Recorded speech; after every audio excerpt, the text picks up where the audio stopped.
Hey guys, I'm here in Richmond Hill and I'm going to paint this beautiful view behind me.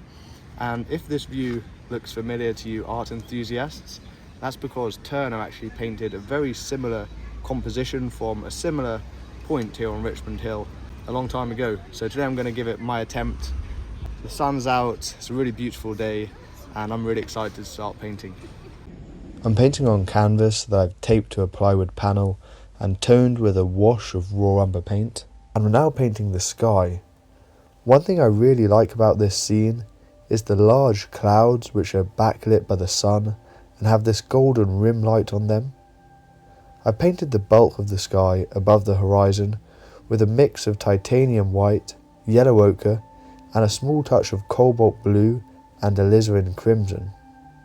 I'm now painting the lightest sections of the clouds which are catching the sunlight with thicker paint using a colour mix of titanium white and a touch of yellow ochre to create this golden glow on the upper edges of the clouds.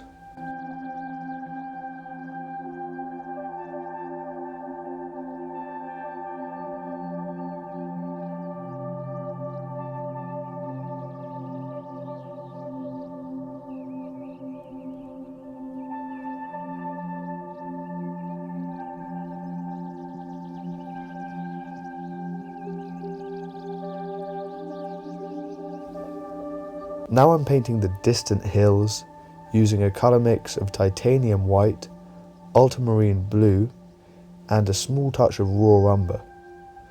Due to atmospheric perspective, things in the distance appear bluer in hue and have less tonal contrast than areas in the foreground, as well as appearing lighter in value.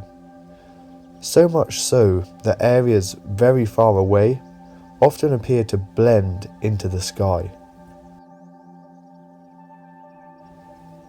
Here I'm painting the darkest dark within my scene, which is in this tree on the right.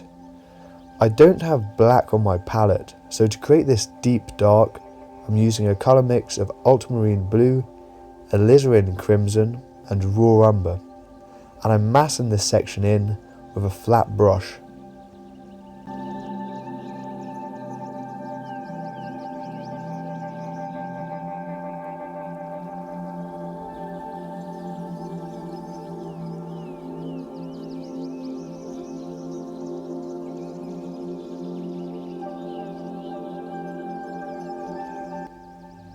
As I paint, I'm constantly thinking about the overall form of the trees and how these are getting lit by the sun, rather than getting too caught up in the small details of the branches and the leaves at this stage, as in order to make the scene look realistic, it's more important to make the trees and objects look three-dimensional, rather than painting lots of detailed foliage.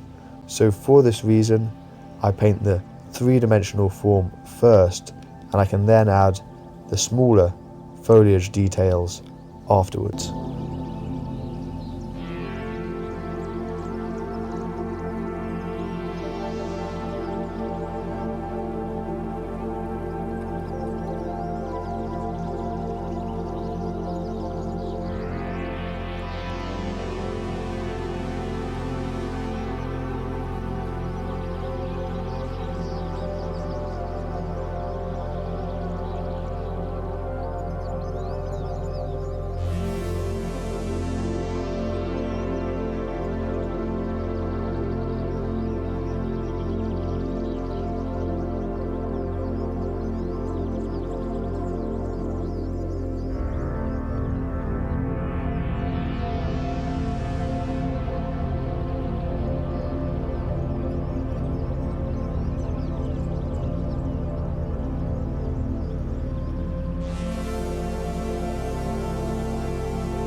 As I cover more of my canvas, I start to add a few more subtler details to the scene, such as some fine branches and small shapes of the leaves on the contours of the foreground trees.